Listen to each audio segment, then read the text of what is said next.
नमस्कार, स्वागत है आप सभी लोगों का जेएमएच न्यूज़ चैनल। मेरा नाम है नवनीत जेएमएच। शुरुआत करते हैं, बहुत सारी खबरें आ रही है उत्तर प्रदेश से, नॉन स्टॉप खबरें। उससे पहले जान लेते हैं हेडलाइन।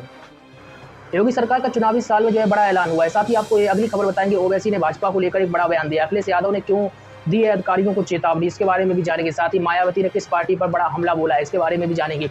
आशा और आंगनबाड़ी कर्मियों से जुड़ी हुई बड़ी खबरें निकल कर आ रही, वो भी आपको बताएंगे। इसी के साथ ही सोने, चांदी और पेट्रोल डीजल के भाव, इसी के साथ ही मौसम के अपडेट वो भी बताएंगे। किसान, कोरोना और शिक्षा मित्रों से जुड़ी बड़ी खबर आ रही है, वो भी बताएंगे। और यूपी अनलॉक से जुड़ी हुई बड़ी खबर निकल कर आ रही है। अब क्या क्या खोलने का ऐलान हुआ है, सब बताएंगे। शुरुआत करते हैं पहली बड़ी खबर से। उत्तर प्रदेश में अगले साल होने वाले विधानसभा चुनाव से पहले मुख्यमंत्री योगी आदित्यनाथ ने सरकारी नौकरियों के लिए 74,000 पदों पर भर्ती प्रक्रिया जल्द शुरू किए जाने का ऐलान किया है। आपको बता दें, मुख्यमंत्री ने बैठक के बाद निर्देश दिए कि यह काम पूरी पारदर्शिता और निष्पक्षता के साथ होना चाहिए। साथ ही ये भी कहा है, खराब छवि वाले विद्यालयों को परीक्षा केंद्र बिल्कुल ना बनाया जाए और ये परीक्षा पूरी तरह पारदर्शी और नकल विहीन होना चाहिए। तो बड़ा ऐलान उत्तर प्रदेश के सीएम द्वारा हुआ है। आपको बता दें, इसके साथ ही बैठक में ये भी कहा गया कि अधीनस्थ सेवा चयन आयोग की प्रारंभिक परीक्षा के लिए तिथि जल्द तय कर ली जाएगी। साथ ही सूत्रों की जानकारी मिली है कि यह परीक्षा अगस्त में कराई जाएगी। आपको बता दें, इसमें 20 लाख युवाओं ने आवेदन किया है। तो योगी आदित्यनाथ जो उत्तर प्रदेश के सीएम, इनके द्वारा बड़ा ऐलान किया गया। अगली बड़ी खबर आपको बता दें, एआईएमआईएम प्रमुख असदुद्दीन ओवैसी ने कहा है कि 2022 में योगी आदित्यनाथ को मुख्यमंत्री नहीं बनने देंगे। आपको बता दें, उनकी पार्टी के ट्विटर हैंडल से जारी इस वीडियो में ओवैसी ने कहा कि यदि हमारे इरादे मजबूत हुए तो उत्तर प्रदेश में भाजपा की सरकार नहीं बनने देंगे। अब ये बड़ा बयान ओवैसी द्वारा दिया गया। तो वहीं आपको बता दें, वक्फ मंत्री मोहसिन रजा ने कहा कि ओवैसी बयान पर पलटवार करते हुए कहा है कि उनके चेहरे पर योगी की चमक साफ नजर आ रही है। मोहसिन रजा ने कहा कि ओवैसी का ईसा अल्लाह का भारत तेरे टुकड़े होंगे का नारा देने वालों से मैच करता है। उन्होंने कहा कि ओवैसी के पूर्वजों ने ही कांग्रेस पर दबाव बनाकर देश का विभाजन कराया था। तो प्रतितर्क का माहौल देखा जा रहा है। अगली बड़ी खबर आपको बता देते हैं, जिला पंचायत अध्यक्ष चुनाव के लिए वोट पड़ने से एक दिन पहले समाजवादी पार्टी अध्यक्ष अखिलेश यादव ने सरकारी अधिकारियों को चेतावनी दे डाली। कहा है कि प्रशासनिक अधिकारियों को पता होना चाहिए कि सपा सरकार बनने पर दोषी अधिकारियों पर सख्त कार्रवाई होगी। आपको बता दें, अखिलेश ने बयान में कहा है कि सपा सरकार में ऐसा एक भी अधिकारी दंडात्मक कार्रवाई से बच नहीं पाएगा जो भाजपा की कठपुतली बनकर समाजवादी पार्टी के विरुद्ध कार्रवाई कर रहा है। तो अखिलेश का एक बड़ा बयान निकल कर आया है। इसी के साथ ही ये भी कहा है कि लोकतांत्रिक मान्यताओं की धज्जियां उड़ाने में भाजपा को लेस मात्र की लोकलाज नहीं आती। वह लोकतंत्र को मंडी बनाने पर तुली हुई प्रशासनिक व्यवस्था का दुरुपयोग वह सत्ता में आने के दिन से ही करने लगी है। स्थिति संविधान और लोकतंत्र दोनों के लिए ही खतरनाक है। पंचायत चुनाव को भाजपा अपने पक्ष में प्रभावित करने के लिए प्रशासनिक मशीनरी का दुरुपयोग करने पर तुली है। अखिलेश का बयान आया है कि सबका साथ सबका विकास का नारा खूब लगाया जाता है, लेकिन हकीकत में भाजपा केवल कुछ पूंजीपतियों का साथ करती है, यानी कि साथ देती है, उनके विश्वास पर ही काम करती है। जन सामान्य की तकलीफों को कम करने के बजाय वह उनसे और बढ़ोतरी करने की साजिश करती रहती है। तो एक बड़ा बयान अखिलेश का आया है। अगली खबर आपको बता देते हैं, बसपा का भी एक बयान आया है। बहुजन समाज पार्टी ने पंजाब में अकाली दल के साथ गठबंधन किया। गठबंधन के बाद पार्टी चीफ मायावती अब पंजाब में अगले साल होने वाले विधानसभा चुनाव को लेकर एक्टिव हो गई है। मायावती ने पंजाब सरकार पर गुटबाजी और खींचतान के चक्कर में आम जनता पर ध्यान केंद्रित न करने का आरोप लगाते हुए निशाना साधा है।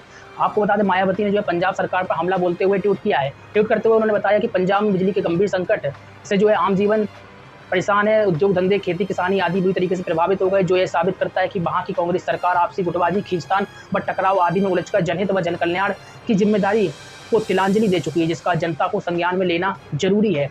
आपको बता दें, बिजली के बहाने माया ने मांगा साथ। बीएसपी चीफ ने एक दूसरा ट्वीट करते हुए कहा कि पंजाब को बेहतर भविष्य और राज्य में वहां के लोगों की भलाई इसी में निहित है कि कांग्रेस पार्टी की सरकार से मुक्ति पाएं और आगामी विधानसभा आम चुनाव में शिरोमणि अकाली दल और बीएसपी गठबंधन की पूर्ण बहुमत वाली लोकप्रिय सरकार बनाना सुनिश्चित करें, ऐसी मेरी सभी से गुजारिश है। तो बसपा सुप्रीमो का एक बड़ा बयान निकल कर आया है। अगली बड़ी खबर जनपद जालौन से। यहाँ पर आपको बता दें, 5,57,000 से अधिक व्यक्तियों के सैंपल लिए गए।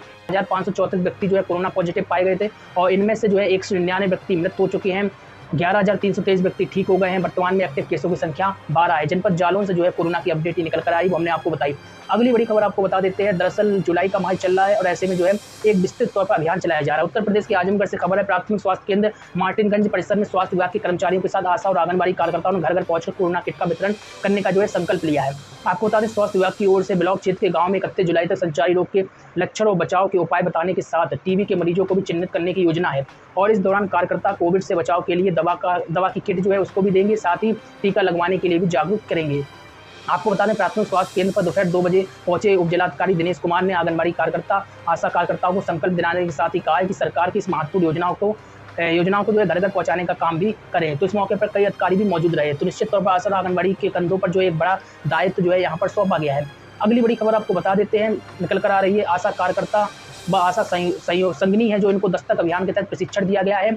और इसी के साथ ही 12 जुलाई से 26 जुलाई तक घर घर जाकर लोगों को टीकाकरण के बारे में जागरूक करेंगी, साथ ही जो है सफाई के प्रति भी जागरूक करेंगी। अगली बड़ी खबर आपको बताते हैं, प्रदेश के मुख्यमंत्री योगी आदित्यनाथ ने निर्देश दिया कि आयुष्मान भारत प्रधानमंत्री जन आरोग्य योजना और मुख्यमंत्री जन आरोग्य योजना के तहत विशेष अभियान चलाकर सभी पात्रों को जो है गोल्डन कार्ड बांटे गए हैं। मुख्यमंत्री ने कहा कि बनटांगिया, थारू, कोल, सहरिया, बाहुल, राजस्व ग्रामों में भी जागरूकता अभियान चलाकर जो है गोल्डन कार्ड उपलब्ध कराए जाएं। आशा बहुओं, एएनएम और आरोग्य मित्रों को इस योजना से जोड़े जाने की भी डायरेक्शन दिए गए हैं। दरअसल आपको बता दें, मुख्यमंत्री ने आयुष्मान भारत योजना के तहत सभी अंत्योदय कार्ड धारकों को गोल्डन कार्ड उपलब्ध कराए जाने की कार्रवाई किए जाने की भी डायरेक्शन दिए हैं। तो बड़ी खबर निकल कर आ रही है, आपको बता दें, उन्होंने कहा है कि किडनी ट्रांसप्लांट, कार्नियल ट्रांसप्लांट व म्यूकर माइक्रोसिस के उपचार के पैकेज की योजना में शामिल किया जा सकता है। इस पर विचार किया जा रहा है। ये भी कहा है कि उपचार और गड़बड़ी की आशंका को दूर करने के लिए इस योजना के तहत उपचार और चिकित्सा के संबंध भौतिक सत्यापन भी किया जाए। अगली बड़ी खबर आपको बता देते हैं, निकल कर आ रही, कोविड-19 के प्रबंधन के लिए गठित टीम 9 को मुख्यमंत्री योगी आदित्यनाथ ने दिशा निर्देश जारी किए हैं। प्रदेश में कोरोना महामारी की स्थिति नियंत्रण में है, संक्रमण दर न्यूनतम है और हर दिन जो है 2.5 लाख से अधिक कोविड टेस्ट किए जा रहे हैं, जबकि पॉजिटिविटी दर 1% से भी कम हो चुकी है। तो एक बड़ा अच्छा जो है संकेत निकल कर आ रहा है उत्तर प्रदेश से, और निश्चित तौर पर यहाँ पर एक खुशखबरी है। आपको बता दें, बीते 24 घंटे में 133 नए केस आए। 24 घंटों में प्रदेश में 2,70,723 कोविड टेस्ट किए गए और इसी अवधि में संक्रमण के 133 मामले आए, जबकि 228 मरीज इलाज के बाद स्वस्थ हो गए। प्रदेश में अब तक 5,83,82,000 से अधिक टेस्ट हो चुके हैं। अब तक 16,81,208 लोग ठीक भी हो चुके हैं। तो ये आंकड़ा जो है सरकारी आंकड़ा निकल कर आ रहा है, वो हमने आपको बताया। साथ ही एक बड़ा ऐलान और हुआ है, कोरोना की स्थिति पर काबू होते हुए देख 5 जुलाई जो है मल्टीप्लेक्स, सिनेमाघर, जिम और स्पोर्ट स्टेडियम को खोले जाने का ऐलान कर दिया। कोविड महामारी की निरंतर होती स्थिति को देखते हुए 5 जुलाई से मल्टीप्लेक्स, सिनेमा हॉल, जिम और स्पोर्ट स्टेडियम को कोविड प्रोटोकॉल के साथ जो है संचालन करने की अनुमति दे दी गई। कोविड के कारण सिनेमा हॉल संचालकों के व्यवसाय पर असर पड़ा, उनकी जरूरतों समस्याओं पर सहानुभूतिपूर्वक विचार किया जाएगा। ये बात जो है उत्तर प्रदेश के सीएम योगी आदित्यनाथ ने कही है। लेकिन एक बड़ा ऐलान है कि 5 जुलाई से जो है इनको भी खोले जाने का ऐलान हो गया। सराफा बाजार, सोने चांदी के भाव जान लेते हैं। सराफा बाजार में सोने चांदी का भाव रोजाना घटता और बढ़ता रहता है। आपको बता दें, चांदी का भाव जो है विगत दिन जो है बढ़ा था, लेकिन अब चांदी का भाव जो है कम हो गया है। आज आप तारीख के अनुसार बता दें, 10 ग्राम सोने का भाव 50 रुपये महंगा हो गया, तो वहीं 1 किलो चांदी का भाव 200 रुपये सस्ता हो गया। इससे पहले जून के आखिरी दिन यानी कि 30 जून को सोना 460 रुपये कम हो गया था। 30 जून को सोने का रेट 45,740 रुपये 10 ग्राम था, जो बीते 3 दिनों में बढ़कर 46,240 रुपये हो गया, यानी 2 दिनों में सोना 500 रुपये तक महंगा हो गया। अब आपको बता दें, Indian Boolean and jewellers association ने सोने और चांदी की नई कीमतें जारी करते हुए बताया कि 22 कैरेट सोने का भाव 50 रुपये बढ़कर जो है 46,240 रुपये और चांदी का भाव 200 रुपये जो है किलो के हिसाब से जो है कम हो गया है। सोना खरीदने से पहले ग्राहकों को जान लेना चाहिए कि आज जो है 10 ग्राम सोने की कीमत कितनी है। सोने का भाव 10 रुपये की बढ़ोतरी के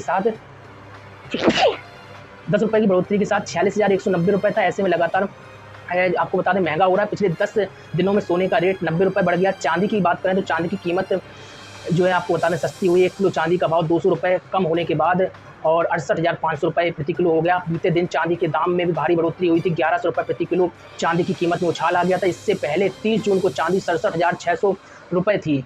अगली बड़ी खबर आपको बता देते, तेल कंपनियों ने जो है पेट्रोल और डीजल के रेट में कोई बदलाव नहीं किया है। आज अच्छी खबर निकल कर आ रही है। इसके पहले आपको बता दें, शुक्रवार को सिर्फ पेट्रोल के भाव में इजाफा हुआ था। शुक्रवार को देश भर के विभिन्न शहरों में पेट्रोल के रेट में 40 पैसे प्रति लीटर तक की बढ़ोतरी हो गई थी। राजधानी दिल्ली में पेट्रोल 35 पैसे प्रति लीटर तक महंगा हो गया था। इस सप्ताह बुधवार और गुरुवार को भी कीमतों में कोई बदलाव नहीं किया गया था। पेट्रोल डीजल की कीमतों में लगातार हो रही तेजी से आम आदमी पर जो है महंगाई की मार पड़ने लगी है। अब जान लेते हैं कि कहाँ पर कितना जो है पेट्रोल का रेट चल रहा है।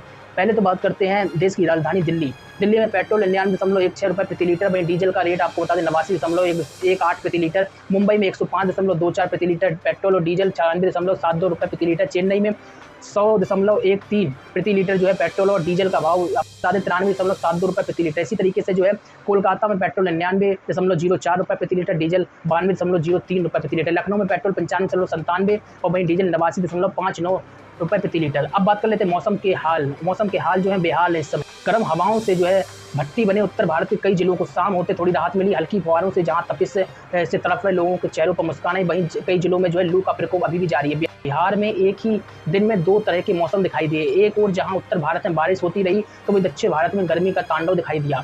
आपको बता दें, विगत दिन दिल्ली, पंजाब, राजस्थान, हरियाणा और उत्तर प्रदेश के कई जिलों में पारा 40 से 45 डिग्री तक पहुंच गया।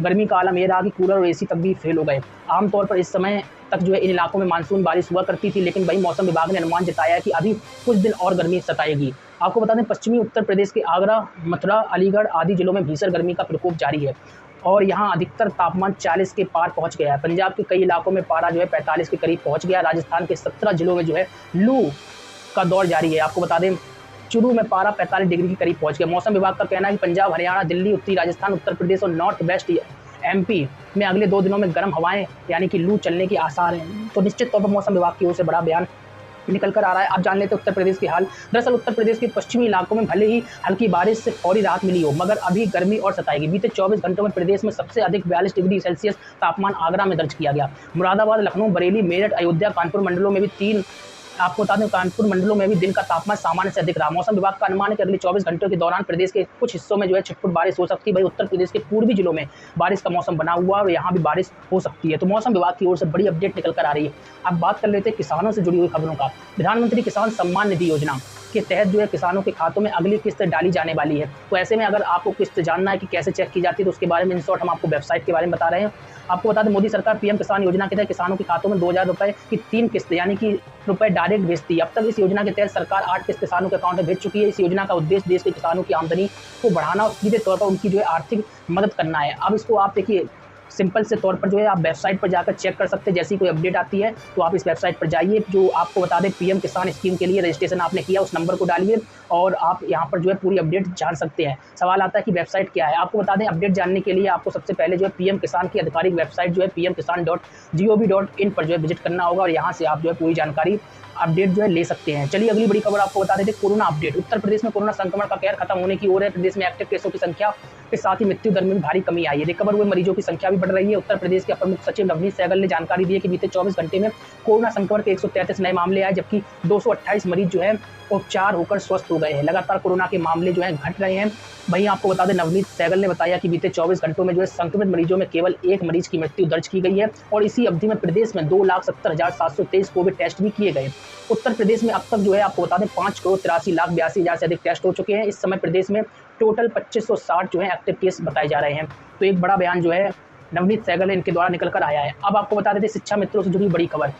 दरअसल आपको बता दें 1 जुलाई से स्कूल खोले जाने के आदेश थे। उत्तर प्रदेश के इटावा में बीएसए ने एक बड़ी कार्रवाई की। गैर हाजिर मिले 23 शिक्षक कर्मचारियों का 1 दिन का वेतन काटा गया। इसमें आपको बता दें 9 शिक्षा मित्र भी सम्मिलित रहे और अन्य शिक्षक भी थे। आपको बता दें वेतन कटने की खबर से ये लोग नाराज हो गए, मायूस हो गए। दरअसल आपको बता दें निरीक्षण में कई कर्मी थे, कई शिक्षक थे अनुपस्थित मिले, जिसके बाद इनके ऊपर एक बड़ी कार्रवाई की गई है। इटावा बीएसए द्वारा एक बड़ी कार्रवाई हुई है निश्चित तौर पर, क्योंकि आपको बता दें 1 जुलाई से विद्यालय खुलने थे और 100% शिक्षकों की उपस्थिति होनी थी, लेकिन उपस्थिति ना होने की वजह से इनके विरुद्ध कार्रवाई अमल में लाई गई है। लगातार हमारे साथ बने रहिएगा और ज़्यादा खबरों के लिए jmhnews.in पर विजिट कर तमाम खबरें आप पढ़ सकते हैं। साथ ही चैनल को सब्सक्राइब करिए, बेल को दबाइए, लाइक और शेयर करना मत भूलिए ताकि आपको आगे एक अपडेट मिलती रहे। नमस्कार।